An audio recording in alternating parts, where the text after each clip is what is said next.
नमस्कार विद्यार्थी मित्रांनो, TY BCom चौथे प्रकरण आंतरराष्ट्रीय पातळीवरील वित्तीय संस्था आणि प्रादेशिक सहकारी संघटना याचा सेकंड आपला हा महत्त्वाचा लेक्चर आपण पाहतोय। मागील लेक्चरमध्ये आपण आंतरराष्ट्रीय पातळीवरील महत्त्वाच्या 3 महत्त्वाच्या वित्तीय संस्थांचा आपण त्या ठिकाणी सविस्तर आपण अभ्यास केला होता, ज्याच्यामध्ये जागतिक बँक, वर्ल्ड बँक, आंतरराष्ट्रीय नाणेनिधी IMF आणि तिसरी महत्त्वाची वित्तीय संस्था ब्रिक्स बँक, ज्यालाच आपण NDB म्हणून त्या ठिकाणी ओळखतो, न्यू डेव्हलपमेंट बँक, अशा 3 महत्त्वाच्या वित्तीय संस्थांचा आपण त्या ठिकाणी अभ्यास केलेला होता। याच्यामध्ये राहिलेला आपल्याला जो भाग होता तो म्हणजे आंतरराष्ट्रीय पातळीवर काही महत्त्वाच्या प्रादेशिक संघटना देखील असतात।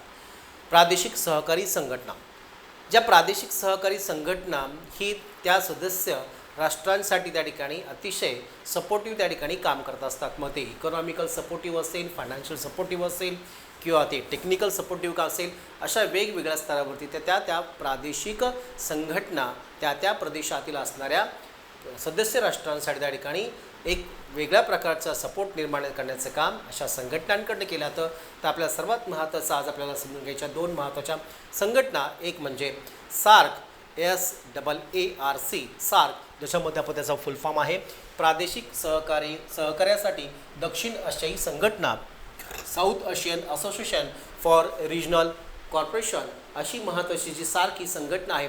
तर ते नक्की काय आहे, त्या सार्क संघटनेचे सदस्य राष्ट्र किती आहेत, सार्क संघटनेच्या त्या ठिकाणी महत्त्वाची उद्दिष्टे कोणकोणते आहेत किंवा सार्क संघटनेची कार्य कोणकोणती आहेत, तर आपण या सविस्तर आपल्याला अभ्यास करायचा आहे।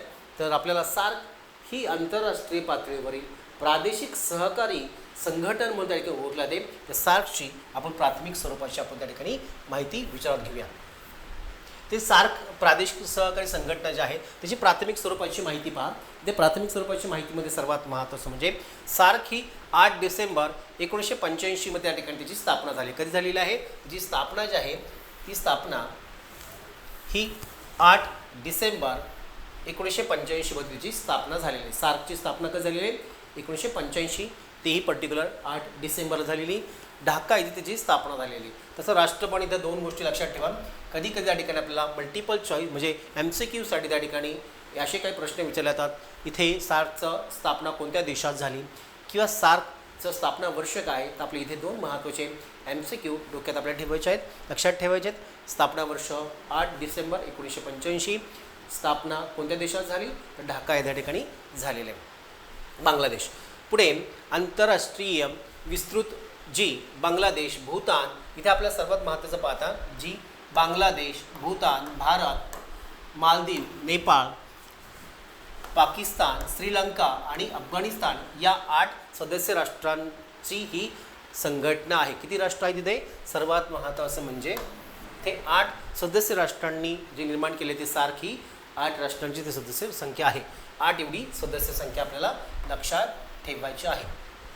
किती राष्ट्र आहेत सदस्य राष्ट्र, 8 एवढे सदस्य राष्ट्र आहेत। त्याच्यामध्ये नावं पण आपण लक्षात ठेवण्यासाठी आपण ती लक्षात ठेवली पाहिजे। बांगलादेश, भूतान, भारत, मालदीव, नेपाळ, पाकिस्तान, श्रीलंका आणि अफगाणिस्तान ही 8 राष्ट्रांचा त्याच्यामध्ये समावेश होतो। पुढे आहे सामाजिक आणि सांस्कृतिक विकासाला चालना देणे।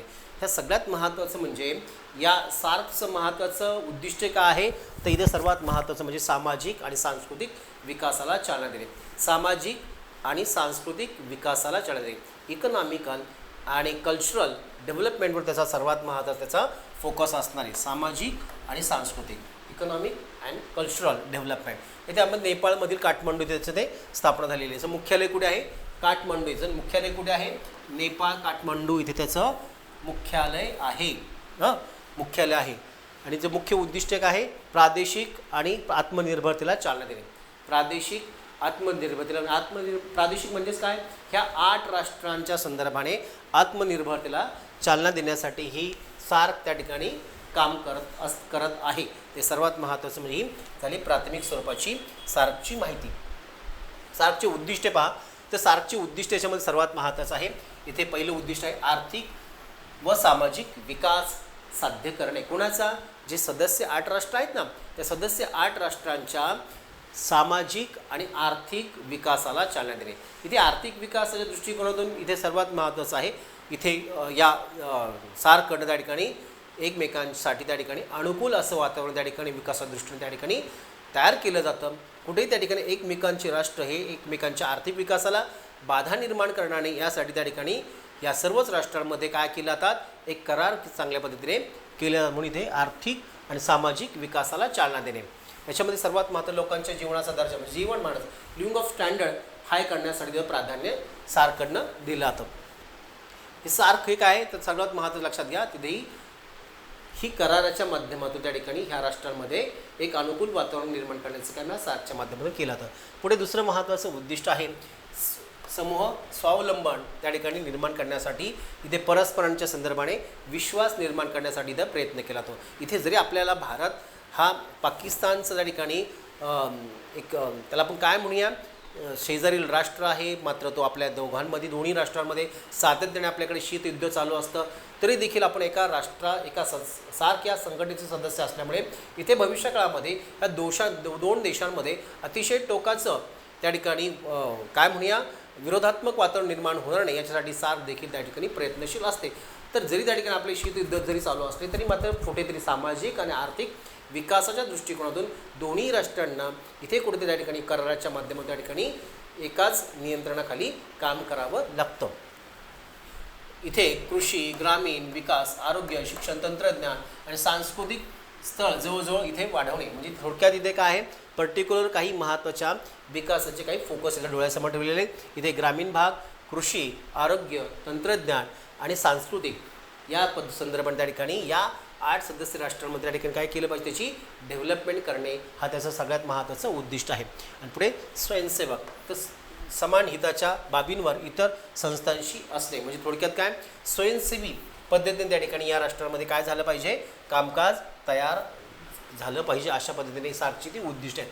सार्कचे कार्य काय आहेत, जी उद्दिष्ट आहेत ना त्या उद्दिष्टांची पूर्तता करण्यासाठी त्या संघटनेला किंवा त्या सार्कला त्या ठिकाणी कामे करावं लागतात की थोडीशी उद्दिष्टांची पुन्हा इथे रिपिटेशन त्या ठिकाणी होणार आहे. प्रादेशिक व्यासपीठ म्हणून त्या ठिकाणी काम करणे. तर ही प्रादेशिक व्यासपीठ म्हणजेच काय त्याचे 8 राष्ट्र आहेत त्या 8 राष्ट्रांचा त्या ठिकाणी प्रादेशिक एक संघटन व्यासपीठ म्हणून त्या ठिकाणी काम करते. सर्वच 8ही देशांना एक वेगळ्या प्रकारचं स्वतंत्र व्यासपीठ तिथे जर कोणत्याही पाकिस्तानचे काही प्रॉब्लेम्स असतील तर त्यांनी काय करायला पाहिजे सार्क परिषदेमध्ये मांडले पाहिजे. भारताला पाकिस्तानच्या संदर्भातले काही समस्या असतील तर त्या सार्क परिषदेमध्ये आपण ती मांडली पाहिजे. किंवा अफगाणिस्तानला त्या ठिकाणी नेपाळच्या संदर्भातल्या काही समस्या असतील तर त्यात एकमेकांमध्ये त्या ठिकाणी थेट कुठेही त्या ठिकाणी इथे वितुष्ट किंवा त्या संघर्ष न करता त्या परिषदेमध्ये त्या ठिकाणी ते सगळे मुद्दे मांडले जातात, तिथं ऐकले जातात आणि त्याच्यावरती काही धोरणात्मक काही सूचना दिल्या किंवा केल्या जातात. अशा पद्धतीने एक व्यासपीठ म्हणून त्या ठिकाणी सार्क या 8 राष्ट्रांसाठी एक व्यासपीठ म्हणून त्या ठिकाणी काम करते. पुढे ह्या व्यासपीठाच्या माध्यमातून त्या ठिकाणी दारिद्र्य, आपत्ती या संदर्भातले काही महत्त्वाचे आणि काही महत्त्वाच्या समस्या सोडवण्यासाठी हे राष्ट्र काम करत असते. पुढे समूह व्यापार या 8ही राष्ट्रांमधला आंतरराष्ट्रीय व्यापाराला वृद्धिंगत किंवा त्या ठिकाणी प्रमोट करण्यासाठी किंवा त्याला प्रोत्साहन देण्यासाठी ही सार्क ही त्या ठिकाणी संघटना ही काम करते. म्हणजे भारताचा ह्या 8 राष्ट्रांशी त्या ठिकाणी व्यापार वाढण्यावर भर दिला जातो. कारण आपल्याला ही आपल्या आजूबाजूची 8 राष्ट्र आहेत या 8 राष्ट्रांनी आपला एक प्रदेश तयार केलेला आहे आणि तो प्रदेश त्या ठिकाणी अधिक समृद्ध व्हावा, अधिक त्या ठिकाणी शाश्वत विकासा दृष्टीने पुढे गेला पाहिजे या दृष्टीने त्या ठिकाणी जाणीवपूर्वक ही संघटना त्या ठिकाणी सार्क ही संघटना त्या ठिकाणी काम करते. ती समूह व्यापार समूह म्हणजेच 8 राष्ट्रांमधला जास्तीत जास्त आंतरराष्ट्रीय व्यापार त्या ठिकाणी वाढण्यावर त्या ठिकाणी भर दिला जातो.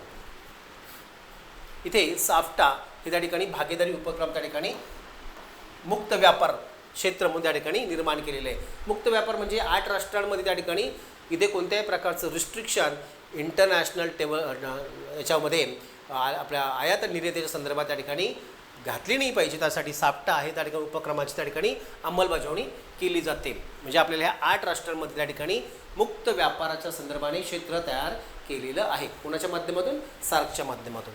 पुढे संस्थात्मक स्वस्त या ठिकाणी सार्क कृषी क्षेत्र, सार्क विकास विशिष्ट जे SDF यासारख्या केंद्राद्वारे विविध क्षेत्रात तंत्र व वैज्ञानिक सल्ला देण्याचं काम या ठिकाणी केलं जातं. म्हणजे या ठिकाणी संस्थात्मक मदत करण्याचं काम या सार्ककडनं त्या ठिकाणी केलं जातं. सदस्यची देवाणघेवाण सदस्य राष्ट्रांमध्ये सांस्कृतिक संबंध आणि लोकांची देवाणघेवाण त्या ठिकाणी इथे केली जाते. लोकांची म्हणजे म्हणण्यापेक्षा त्या ठिकाणी इथे विचारांची किंवा संस्कृतीची आदानप्रदान त्या ठिकाणी या राष्ट्रांमध्ये 8 राष्ट्रांमध्ये झालं पाहिजे, अशा प्रकारचं कार्य हे ठिकाणी सार्क या संदर्भाने 8 देशांमध्ये त्या ठिकाणी करत असते. ते सर्वात महत्त्वाचं म्हणजे सदस्य राष्ट्रामध्ये सांस्कृतिक संबंध अधिक दृढ करण्यावर भर दिला जातो. अशा प्रकारे सार्कची महत्त्वाची उद्दिष्टे आहेत, उद्दिष्ट आणि कार्य पाहिलेली आहेत. आता आपल्याला थोडंसं पुढची जी आंतरराष्ट्रीय पातळीवरची व्यापार संघटना आहे ती म्हणजे आहे जागतिक व्यापार संघटना, वर्ल्ड ट्रेड ऑर्गनायझेशन. त्याला आपण इन शॉर्टमध्ये WTO म्हणून ओळखले जाते. WTO ही सगळ्यात महत्त्वाची व्यापारी संघटना आहे, ज्याची त्या ठिकाणी सदस्य राष्ट्रांची संख्या पण खूप मोठी आहे. आणि ह्या WTOच्या माध्यमातून आंतरराष्ट्रीय पातळीवरील अनेक महत्त्वाच्या समस्या सोडवण्याचं काम हे केलं जातं. म्हणून आपल्याला WTO मुळात त्या ठिकाणी अस्तित्वात येण्यापूर्वी आपल्याकडे गॅट हा महत्त्वाचा आपल्याकडे करार आपल्याकडे होता. तर गॅट ही संघटना होती, तर गॅट ही देखील आपल्याला डोक्यात घेणं गरजेचं आहे, म्हणजे आपल्याला लक्षात घेणं गरजेचं आहे. म्हणजे आपल्याला WTO हे पाहत असताना मुळात आपल्याला WTOचं प्राथमिक स्वरूप जे आहे ते आपल्याला विचारात घेणं गरजेचं आहे, ते म्हणजेच आपल्याला गॅट. तर जे गॅट आहे ते गॅटची स्थापना कधी झाली होती? 1947 मध्ये आपली स्थापना झालेली होती. 1947ला गॅट हा त्या ठिकाणी निर्माण झाला होता. General agreement on tariff and trade याच्या संदर्भात त्या ठिकाणी आपल्याकडे गॅट हा आपल्याकडे नियमन, म्हणजे थोडक्यात काय होते, गॅट हे नियमन म्हणजे व्यापाराचं नियमन करणारी महत्त्वाची त्या ठिकाणी संस्था किंवा त्या ठिकाणी संघटन होतं. जे गॅट 47ला स्थापन झालं होतं आणि ते कुठपर्यंत आपल्याकडे होतं? 1994 पर्यंत गॅट आपल्याकडे प्रचलित होतं. गॅट हा संघटना जी आहे 1947 ते 1994 पर्यंत गॅट त्या ठिकाणी कामकाज हे चालू होतं. मात्र 1994 मध्ये उरुग्वे समितीच्या परिषदेमध्ये त्या ठिकाणी इथे ती गॅटच्या काही मर्यादा इथे विचारात घेऊन गॅटचं विसर्जन करून गॅटच्या जागेवर नवीन आंतरराष्ट्रीय पातळीवरचं संघटन निर्माण करण्याचा प्रस्ताव पुढे आला.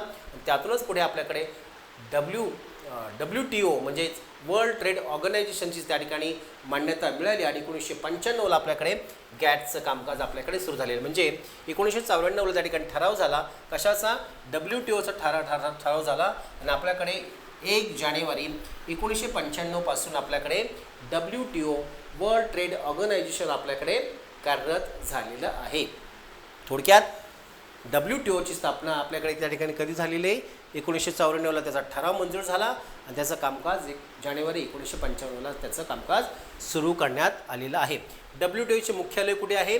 जिनिव्हा या ठिकाणी त्याचं मुख्यालय आहे. स्वित्झर्लंड येथे त्याचं मुख्यालय आणि याचे सदस्य राष्ट्र किती आहेत? 164 एवढे त्या ठिकाणी त्याचे सदस्य राष्ट्र आहेत. 164 एवढे या WTOचे सदस्य राष्ट्र त्या ठिकाणी आहेत किंवा त्याला मेंबर्स तेवढे आहेत. तर अशा प्रकारे ही WTOची ही प्राथमिक स्वरूपाची माहिती विचारात घेतल्यानंतर आपण थोडंसं पुढे जाऊया.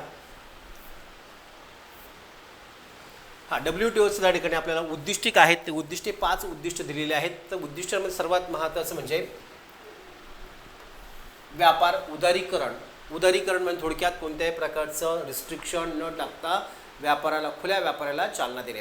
इथे व्यापार उदारीकरण हे सगळ्यात महत्त्वाचं WTOचं उद्दिष्ट आहे. आपल्याकडे 1991ला आपल्याकडे न्यू इकॉनॉमिक पॉलिसी, त्याला LPG असं म्हणतो, त्या LPG मधल्या सगळ्यात महत्त्वाचं म्हणजे लिबरलायझेशन, उदारीकरणाचं धोरण आपण त्या ठिकाणी 1991ला आपण स्वीकारलं आहे. पण ते टप्प्याटप्प्याने ते सगळं उदारीकरण आपण आता ते करतोय. 100% आपली अर्थव्यवस्था उदारीकरणाच्या टप्प्यामध्ये गेलेली नाही आहे. मात्र 1995ला आपण WTOचे आपण सदस्य राष्ट्र झालो आणि मग पुन्हा आपल्याकडे WTOने देखील आपल्याला उदारीकरणासाठी आणखीन काही आपल्याला महत्त्वाचे मार्गदर्शन किंवा महत्त्वाचे काही त्या ठिकाणी आपल्याला धोरणात्मक त्या ठिकाणी सल्ला देखील वेळोवेळी आपल्याकडनं WTOकडनं भारताला त्या ठिकाणी होतोय आणि त्यानुसार आपण त्या ठिकाणी वेगवेगळ्या क्षेत्रामध्ये आणखीन उदारीकरण आपण करतोय. जसं की आपण ॲग्रिकल्चर सेक्टरमध्ये आत्तापर्यंत 100% उदारीकरणाचं धोरण स्वीकारलेलं नव्हतं, पण अलीकडच्या काही वर्षांमध्ये आपण त्या ठिकाणी उदारीकरण आपण ॲग्रिकल्चर सेक्टरमध्ये देखील आपण ते स्वीकारतोय. आणि म्हणून आपल्याला इथे व्यापार उदारीकरण याच्यामध्ये सर्वात महत्त्वाचं WTOचं महत्त्वाचं उद्दिष्ट आहे. सर्वच राष्ट्र व्यापाराच्या संदर्भाने उदारीकरणाच्या दिशेने वाटचाल केली पाहिजे, हे महत्त्वाचं उद्दिष्ट आहे. पुढचं आहे जीवनमान उंचावणे, लिव्हिंग ऑफ स्टँडर्ड त्या ठिकाणी हाय करण्यावर त्या ठिकाणी भर दिला जातो. इथे WTO हे सदस्य राष्ट्र जे आहेत 164 सदस्य राष्ट्र, त्या 164 सदस्य राष्ट्रांमधील लोकांच्या राहणीमानाची पातळी उंचावण्यासाठी इथे काय करते WTO, ते इकॉनॉमिकल सपोर्ट असेल किंवा काही महत्त्वाचे काही धोरणात्मक सल्ला असेल ते देण्याचं काम WTO कडून त्या ठिकाणी केलं जातं. पुढे नियमन म्हणजे थोडक्यात ह्या सगळ्या सदस्य राष्ट्रांवरती त्या ठिकाणी नियंत्रण ठेवण्याचं काम किंवा त्यांचं नियमन, त्यांचं मूल्यमापन करण्याचं काम देखील WTO कडनं त्या ठिकाणी अहवालाच्या माध्यमातून त्या ठिकाणी केलं जात असतं. पुढे शाश्वत विकास जो आहे तो शाश्वत विकास पर्यावरणाचं संरक्षण करत व्यापाराला विस्तार करणे हे देखील WTOचं महत्त्वाचं उद्दिष्ट आहे. 164 सदस्य राष्ट्रांमध्ये शाश्वत विकासासाठी पर्यावरणाचा समतोल राखण्यासाठी विशेष त्या ठिकाणी धोरणात्मक सल्ला देणे किंवा तशा प्रकारे त्या ठिकाणी अनुकूल वातावरण निर्माण करण्यासाठी मदत करण्याचं काम देखील WTO कडे त्या ठिकाणी केलं जातं. पुढे आहे विकसनशील देशांना मदत. ते विकसनशील देश जे आपण जर उल्लेख केला होता WB जागतिक बँकेमध्ये, तर इथे देखील त्या ठिकाणी WTOचं महत्त्वाचं आहे. काय आहे इथे? ते विकसनशील देशांना मदत करणे. ते विकसनशील राष्ट्रांना आर्थिक किंवा तांत्रिक मदत अशा पद्धतीने त्या ठिकाणी कर्ज व अनुदानाच्या स्वरूपात ती केली जाते. अशा प्रकारे इथे जागतिक व्यापार संघटनेकडे त्या ठिकाणी इथे हे काम केलं जातं. जागतिक व्यापार संघटनेची कार्य पहा, जे उद्दिष्ट आहे त्या उद्दिष्टांच्या पूर्ततेसाठी त्या ठिकाणी पुढेही त्या ठिकाणी कार्य आपल्याला पाहायला मिळत आहेत. सर्वात महत्त्वाचं म्हणजे व्यापार करारांचे प्रशासन त्या ठिकाणी काम करते. सदस्य दरम्यान झालेल्या व्यापार कराराची अंमलबजावणी इथे थोडक्यात महत्त्वाचं आहे. इथे जे व्यापार करार होतात 164 राष्ट्रांमध्ये द्विपक्षीय करार असेल किंवा बहुपक्षीय करार असेल, ते करारांची त्या ठिकाणी अंमलबजावणी त्या सर्वच त्या करार झालेल्या राष्ट्रांमध्ये होते की नाही याचं काम करण्याचं काम किंवा त्याचं नियंत्रण किंवा नियमन करण्याचं काम या WTO कडे त्या ठिकाणी वर्ल्ड ट्रेड ऑर्गनायझेशनकडे त्या ठिकाणी केलं जातं. व्यापार करार लक्षात घ्या, अलीकडे आपल्याकडे त्या ठिकाणी बहुपक्षीय व्यापार कराराऐवजी आपण द्विपक्षीय व्यापार कराराकडे आपण त्या ठिकाणी वाटचाल करतोय. तर आपल्याकडे त्या ठिकाणी ह्या द्विपक्षीय असेल किंवा बहुपक्षीय व्यापार करारांची अंमलबजावणी होते का नाही ते पाहणे. वाटाघाटीसाठी व्यासपीठ तयार करणे म्हणजे ज्यावेळेस आपल्याला 164 राष्ट्रांच्या त्या ठिकाणी जे परिषदा असतात म्हणजे WTOची परिषद असते, त्या परिषदा त्या ठिकाणी भरवण्याचं कारण म्हणजेच सगळ्याच 164 देशांना त्या ठिकाणी आपले काही आर्थिक असेल किंवा त्या ठिकाणी पर्यावरणाच्या संदर्भातल्या काही समस्या असतील, त्या समस्या त्या व्यासपीठावर त्या ठिकाणी त्यांना मांडता याव्यात आणि त्यांना सदस्य राष्ट्रांकडून काही मदतीची अपेक्षा असेल तर तशा प्रकारचे करार त्या परिषदेच्या माध्यमातून त्या ठिकाणी घडवून आणणे. अशा प्रकारे वाटाघाटीसाठी व्यासपीठ देण्याचं काम देखील WTO कडून त्या ठिकाणी केलं जातं. पुढे विवाद निवारण म्हणजे थोडक्यात तिथं आपल्याला वेगवेगळ्या राष्ट्रांमध्ये अनेक प्रकारचे मतभेद असतात किंवा त्या ठिकाणी अनेक प्रकारच्या त्या ठिकाणी त्याला आपण काय म्हणूया संघर्ष चालू असतो. तो संघर्ष कमी करण्यासाठी किंवा त्यांच्यामधील वाद कमी करण्यासाठी WTO एक मध्यस्थ संघटन म्हणून त्या ठिकाणी काम करते. अशी संघटन हे आपल्या त्या ठिकाणी जागतिक पातळीवरचं त्या ठिकाणी एक सुशांतता राखण्यासाठी WTO ही अतिशय महत्त्वाची संघटना आहे. कारण या संघटनेत त्या ठिकाणी जे काही सदस्य राष्ट्र आहेत त्या सदस्य राष्ट्रांना WTOचा त्या ठिकाणी जो काही आदेश असेल तो आदेश त्या ठिकाणी आपल्याला तो मान्य करावा लागतो आणि तो स्वीकारावा लागतो आणि तशा पद्धतीने त्यांनी त्याची काय म्हणूया आपण त्याची कार्यवाही करणं देखील गरजेचं असतं. म्हणून त्या ठिकाणी WTO अशा काही महत्त्वाचे काही विवादास्पद त्या ठिकाणी प्रश्न असेल तर ते प्रश्न देखील हाताळण्याचं काम करते व त्यांना आर्थिक किंवा त्या ठिकाणी धोरणात्मक सल्ला देखील देण्याचं काम या राष्ट्रांना केलं जातं. व्यापार धोरणांवर देखरेख करणे. इथे व्यापार धोरण जे आहेत ते व्यापार धोरण जे आहेत वेगवेगळे राष्ट्र व्यापाराच्या संदर्भात काही धोरणांचा अवलंब करते, काही राष्ट्र संरक्षित व्यापार धोरणाचा अवलंब करते, काही राष्ट्र खुल्या व्यापार धोरणाचा अवलंब करते, त्याच्यामध्ये काही अंशतः संरक्षित व्यापार धोरणाचा अवलंब करते किंवा काही विशिष्ट क्षेत्रांना संरक्षण देऊन त्या ठिकाणी व्यापार करण्याचं धोरण अवलंबत असते. अशा त्या ठिकाणी व्यापार धोरणांमधील असणारी जो गॅप आहे वेगवेगळ्या देशांमधला तो गॅप कमी करण्यासाठी सर्वच राष्ट्रांना एकाच व्यापार धोरणाच्या खाली आणण्याचं काम या WTOच्या माध्यमातून त्या ठिकाणी करण्याचं काम केलं जातं. म्हणजे असं सर्वच राष्ट्रांनी एकाच प्रकारचे व्यापार धोरण त्या ठिकाणी जर अवलंबली तर कदाचित सर्वच राष्ट्रांना त्याचा आर्थिक फायदा सारख्याच प्रमाणात मिळण्याची शक्यता असते. पण सर्वच राष्ट्रांनी आपापले संरक्षित व्यापार धोरणाचा अवलंब करून जर व्यापार करण्याचा प्रयत्न केला तर कदाचित एका राष्ट्राला फायदा होऊ शकतो, एका राष्ट्राला तोटा होऊ शकतो. म्हणून त्या ठिकाणी अशा व्यापार धोरणांच्या संदर्भात नियंत्रण ठेवण्याचं काम किंवा नियमन करण्याचं काम देखील WTO कडनं त्या ठिकाणी केलं जातं. म्हणून इथे त्या ठिकाणी व्यापार धोरणांवर देखरेख करण्याचं काम इथे केलं जातं. आणि पुढे सांख्यिकीय रिव्ह्यू त्या ठिकाणी किंवा पारदर्शकता राखणे हे देखील त्यांचं महत्त्वाचं काम आहे. वेगवेगळ्या राष्ट्रांच्या संदर्भातले अहवाल सादर करणे त्यांचा आढावा घेणे हे देखील WTOचं त्या ठिकाणी महत्त्वाचं कार्य आहे. तर अशा प्रकारे WTO ही त्या ठिकाणी आंतरराष्ट्रीय पातळीवरील एक महत्त्वाचं संघटन आहे जी 164 राष्ट्रांसाठी त्या ठिकाणी एक संघटन म्हणून व्यासपीठ म्हणून त्या ठिकाणी काम करते. या व्यासपीठाच्या माध्यमातून सर्वच त्या राष्ट्रांना आर्थिकदृष्ट्या मदत करणे, त्यांचे विवादात्मक प्रश्न सोडवण्यासाठी मदत करणे, व्यापाराला चालना देणे किंवा व्यापार करार त्या ठिकाणी टिकून ठेवणे किंवा देऊन बहुपक्षीय करारावर त्या ठिकाणी कामकाज होतं की नाही अशा प्रकारच्या ठिकाणी काम ह्या WTOच्या माध्यमातून ह्या सदस्य राष्ट्रांच्या संदर्भात त्या ठिकाणी केलं जातं. म्हणून आपल्याला ही आंतरराष्ट्रीय पातळीवरील ही 164 सदस्य असणारी सर्वात मोठी त्या ठिकाणी व्यापार प्रादेशिक संघटना म्हणून त्या ठिकाणी ओळखली जाते. भारत हा देखील त्याचा सदस्य राष्ट्र म्हणून त्या ठिकाणी आहे. तर भारताला देखील या WTOचे काही नियम, अटी किंवा त्याचे करार आपल्याला मान्य करावे लागतात आणि म्हणून आपल्याला WTO हा आपला सर्वात महत्त्वाचा आंतरराष्ट्रीय प्रादेशिक संघटन हा देखील आपण एक महत्त्वाचा टॉपिक आपण त्या ठिकाणी आज आपण पाहिलेला आहे, ज्याच्यामध्ये 2 महत्त्वाच्या प्रादेशिक व्यापारी आर्थिक सहकारी संघटना म्हणून सार्कचा आपण त्या ठिकाणी अभ्यास केलेला आहे, ज्याचे सदस्य राष्ट्र 8 आहेत. आणि दुसरी महत्त्वाची मोठी व्यापारी सहकारी आर्थिक संघटना जी त्याला आपण WTO म्हणजेच जागतिक व्यापार संघटना याचा देखील आपण थोडक्यात आपण अभ्यास केलेला आहे. तर अशा प्रकारे 2 महत्त्वाच्या संघटना आपण अभ्यासलेल्या आहेत. पुढच्या लेक्चरमध्ये आपण पुन्हा नवीन टॉपिक आपण पाहूया. तुर्तास आजच्या लेक्चरपर्यंत आपण इथं थांबूया. ज्या विद्यार्थ्यांनी अद्यापही या चॅनलला सबस्क्राईब केलं नसेल त्या विद्यार्थ्यांनी चॅनलला सबस्क्राईब करून घ्या, जेणेकरून आपल्या पुढच्या लेक्चरची व्हिडिओची नोटिफिकेशन तुम्हाला त्या ठिकाणी सहजासहजी प्राप्त होतील. आठवणीने मात्र बेल आयकॉन बटन त्या ठिकाणी प्रेस करायला विसरू नका, जेणेकरून तुम्हाला पुढचे लेक्चरचे नोटिफिकेशन तुम्हाला प्राप्त होतील. तर पुन्हा भेटूया नवीन लेक्चरमध्ये नवीन टॉपिकसह. थँक्यू.